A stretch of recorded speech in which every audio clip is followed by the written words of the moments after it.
kasihan nih online. Gimana ya? Gitu. Keluar dari zona nyaman kamu.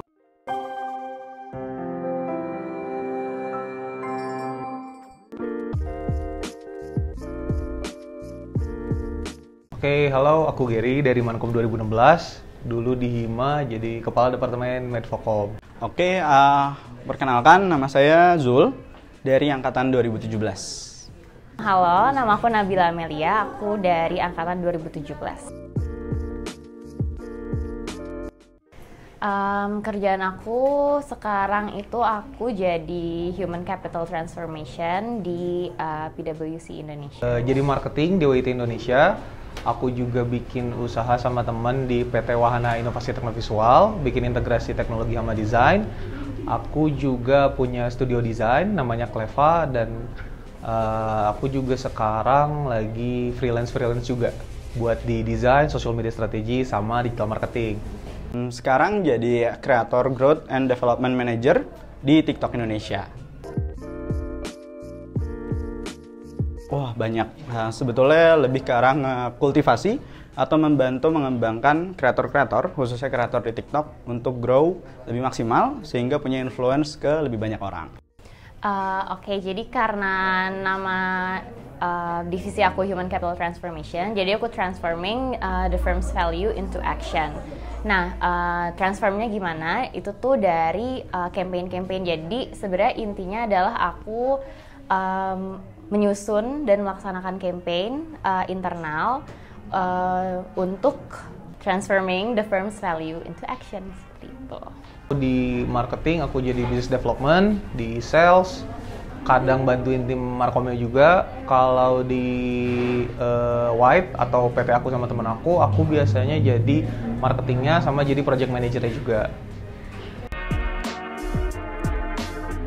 Yang menyenangkan adalah karena kalau kantor aku itu kantor IT, tapi culture-nya nongkrong base, dan selain itu juga kan karena aku punya usaha, jadi aku masih bisa menyalurkan apa yang aku mau gitu di bidang pekerjaan ini, khususnya di bidang komunikasi juga.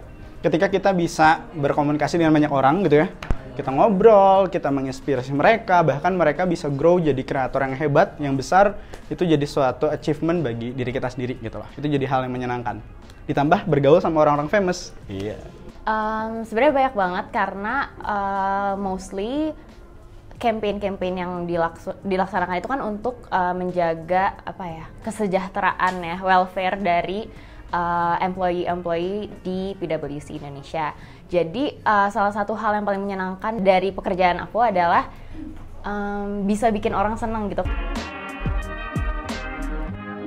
Wah, kalau disuruh pilih satu sih kayaknya kurang afdol ya gitu ya. Karena seluruh mata kuliah di Mankom tuh spesial.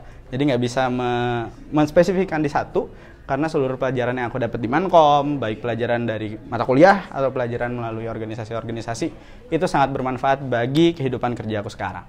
Manajemen kampanye, karena aku sehari-hari menyusun dan melaksanakan campaign, terus juga komunikasi organisasi karena aku di bagiannya Human Capital dan juga perilaku industri dan organisasi. MMD, Manajemen Media Digital, karena sekarang aku megang media juga, namanya Konsep and Club. Media ini juga yang aku kelola based on apa yang pernah aku dapat juga.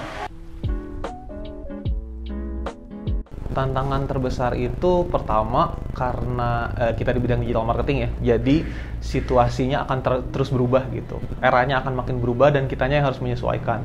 Selain itu juga karena aku kerja di bidang sales juga, jadi banyak tantangan kayak misalnya cara komunikasi, gimana caranya kita approach orang, gimana caranya hal-hal formal yang emang harus kita sesuaikan gitu kan, budaya kuliah sama budaya nanti di kerja berbeda.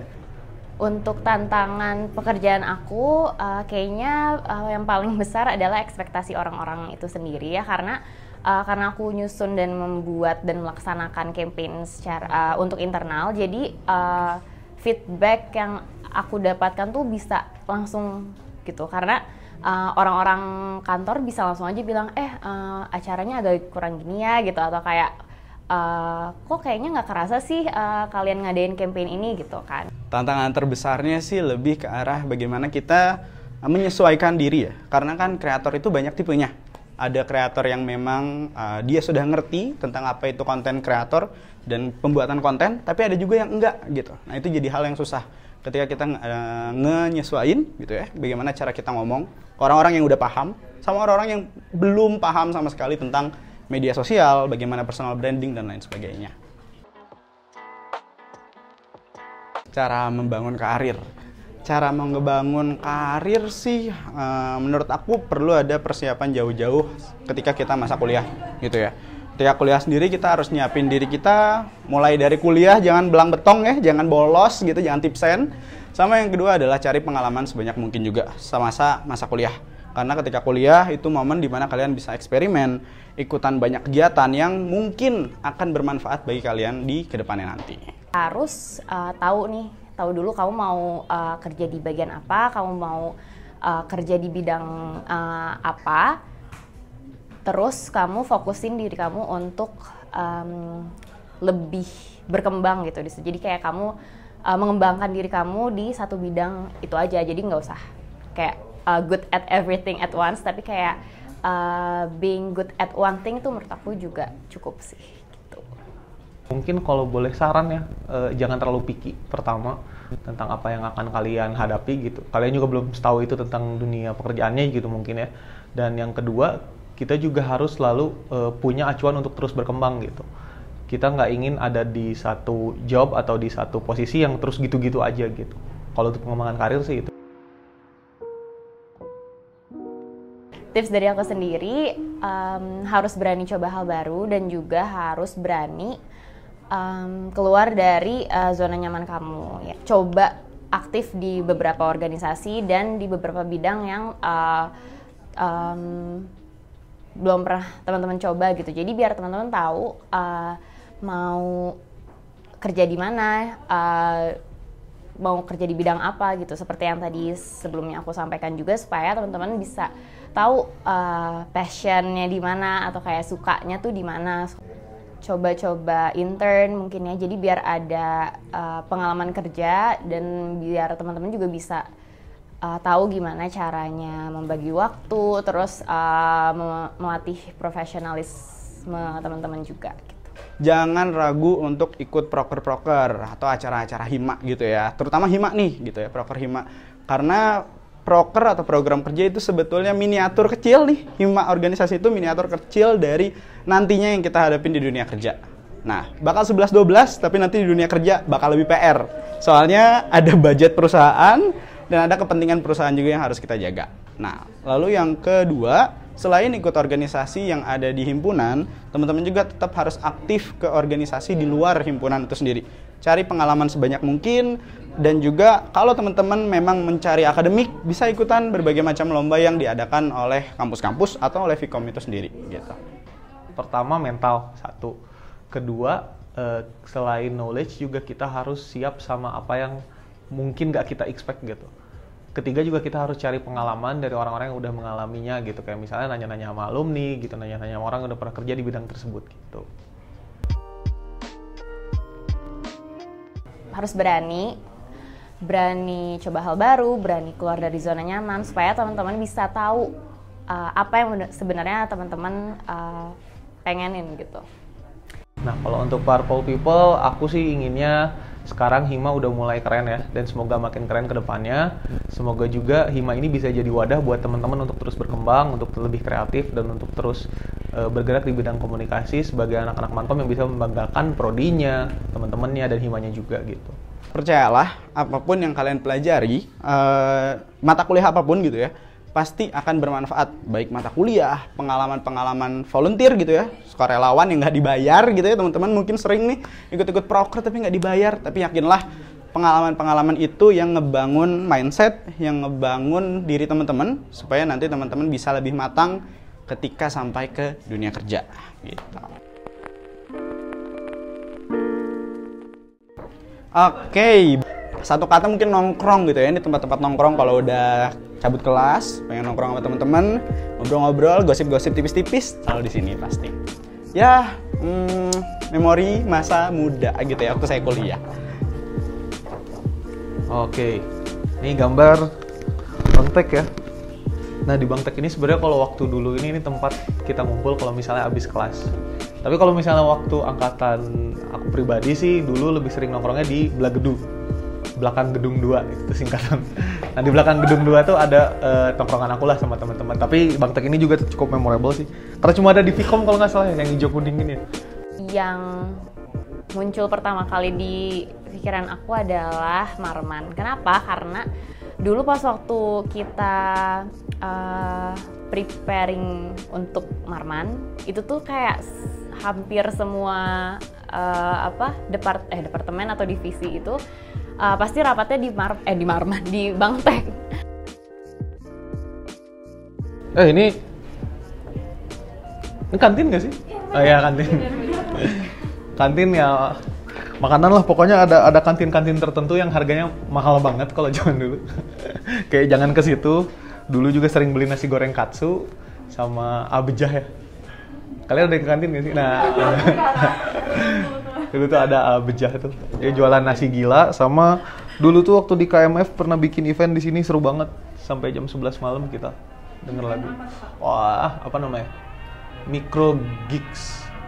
Aku yang bikin pertamanya sih, kalau nggak salah ya.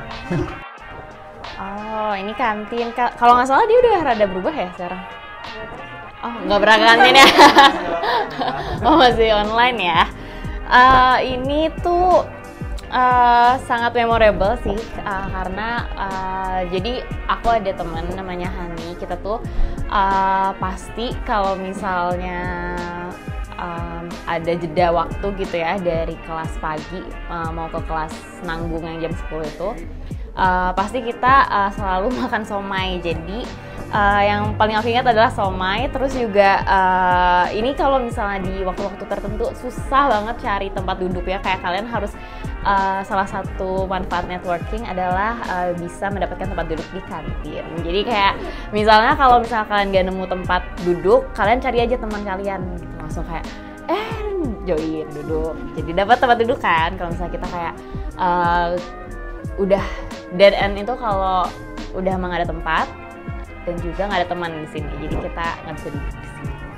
Makanan favorit itu katsu dan nasi gilanya abejah. Itu udah pasti favorit banget guys. Kalau kalian offline harus coba ya. Gak tahu sih masih buka atau enggak, tapi itu worth it dicoba. Oke. Ini Bu Putrinya atau ruang kelasnya? Orang kelasnya. Oke. Ada Bu Ira juga. Nah, kalau di kelas ini, wah, menyentuh ya ternyata kalau lihat gambar ini ya. Jadi dulu kalau misalnya, ini ruang kelas, ini gedung mana nih? Gedung 2 ini ya, kalau nggak salah. Ini gedung 2. Dulu di gedung 2 kita paling sering nipu orang kalau misalnya ini bakal pindah kelas. Beberapa pengalaman ketahuan nyontek sampai dikeluarin juga cukup seru sih. Dan beberapa dosen yang challenging buat kita. Kayaknya beberapa sering terjadi kejadian lucu di gedung ini. Ini kayak cukup unik sih di sini nih. Jadi ada cerita lucu. Jadi pada suatu hari ada satu periode waktu di mana goyang Shopee tuh lagi itu banget ya, lagi gencar banget lah gitu. Nah terus pas waktu itu kita tuh lagi kelas Bu Funi kalau nggak salah. Itu beneran, itu kayaknya nyali kita gede banget. Nah pas waktu itu jam 9 kelas Bu Funi, jadwal goyang Shopee. Kita semua goyang nih di sini di bawah gitu kan, tangannya gini. Terus si Bu Funinya bilang, tolong ya yang mau goyang Shopee nanti dulu katanya gitu. Terus kita kayak enggak kok, tapi temen aku tetap di bawah gitu. Itu sih memori kelas aku adalah goyang Shopee bersama Bu Funi. Kayak misalnya ada waktu itu pernah ada yang ketemu sosok apa, kucing gitu, nggak sosok beneran, atau kayak pernah ceritanya orang dari atas tuh.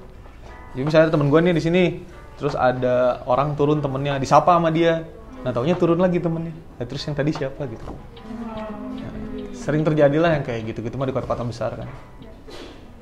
Gitu sih ada ruang kelas. Oke, ini saya ketika kuliah ini duduknya nggak di depan guys, di belakang. Kadang-kadang kalau di jam makan siang gitu ya, pas sudah selesai salat zuhur, mata kuliah statistika pasti tidur gitu. Dan tapi kelas ini ngangenin banget sih gitu loh. Kenapa ngangeninnya? Karena mungkin suasananya dan hal yang unik bagi saya sih yang sangat teringat adalah kelas statistika pada tidur habis itu dapat nilai B semua seangkatan. Nggak ada yang dapat A gitu guys. Tapi jangan ditiru ya, adik-adik. Nomor selanjutnya. Ini Bu Iranya. Bu Ira ini salah satu penguji aku waktu skripsi. Jadi kalau Bu Ira nonton, thank you banget buat Bu Ira, udah ngasih banyak pembelajaran. Terus gara-gara Bu Ira juga, aku pernah jadi semacam trainer. Gara-gara mata kuliah pelatihan komunikasi ya kalau nggak salah, aku pernah jadi trainer di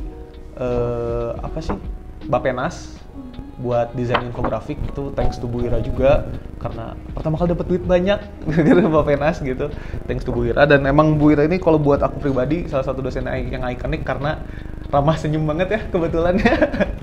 Dan sering banget bantu mahasiswa-mahasiswanya sih. Bu Ira, konten kreatorku yang sangat kurindukan. Pokoknya Bu Ira nih mungkin momen yang berkesan adalah ketika ngebangun akun Bu Ira dari nol. Jadi dulu kebetulan aku jadi PIC di kategori edukasi di TikTok gitu ya, di TikTok Indonesia, dan kita memang lagi nyari nih inkubasi beberapa orang yang memang pengen jadi kreator. Salah satunya Bu Ira gitu. Dan ternyata dia sukses jadi TikToker. Congrats. Bahkan sekarang udah jadi YouTuber ya, udah dapet silver button ya kalau nggak salah. Keren banget. Baik banget, aku sangat-sangat. Jadi ada cerita, aku tuh kayaknya mau ngambil matkul pilihan gitu. Terus aku emang tertarik sama organisasi gitu kan, kayak komunikasi organisasi dan lain-lain. Karena emang aku kayaknya udah mikir, kayaknya aku nggak mau deh jadi marketing gitu, kayak udahlah aku mau jadi human resource aja gitu. Makanya aku mencoba mendalami perorganisasian ini. Terus aku kayak pokoknya aku nyariin kan matkul apa nih, matkul pilihannya. Terus taunya dosennya bukan Bu Ira, jadi aku nggak mau. Soalnya Bu Ira kalau ngajar tuh enak banget sih, aku sangat cocok. Dan pas waktu itu aku pernah dibacain tanda tangannya sama Bu Ira. Pas itu jadi kalau nggak salah ya Bu Ira tuh belajar cara baca tulisan sama cara baca tanda tangan. Terus pas waktu itu dia bacain karakter aku dari tanda tangan aku, dan ternyata benar loh guys. Jadi kalau misalnya teman-teman mau dibaca sama Bu Ira, mumpung belum ada fee-nya. Pokoknya sukses buat Bu Ira untuk konten-kontennya, untuk personal branding di medianya, dan juga selamat pokoknya selamat telah menjadi ketua prodi kan ya, ketua prodi dari Mankom. Congrats Bu Ira dan sukses selalu.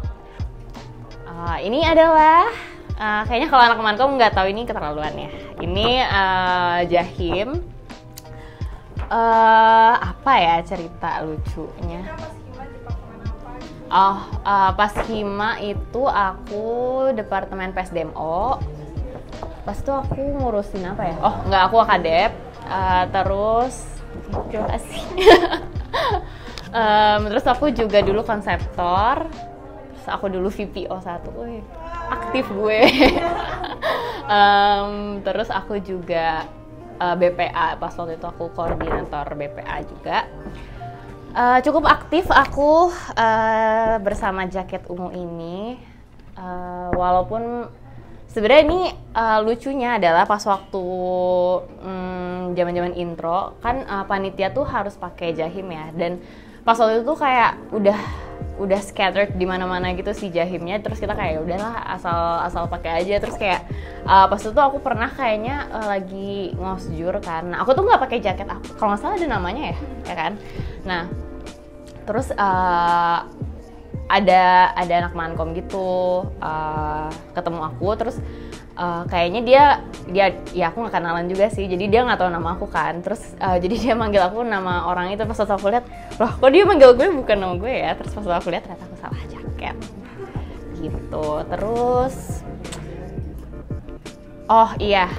ini tuh kan ada kupluknya ya. Kayaknya salah satu common problem untuk orang-orang adalah si kupluknya suka pada hilang nggak sih? Atau aku doang? Iya, karena di-sleting kan. Tapi itu sangat berguna banget si fitur sleting custom itu.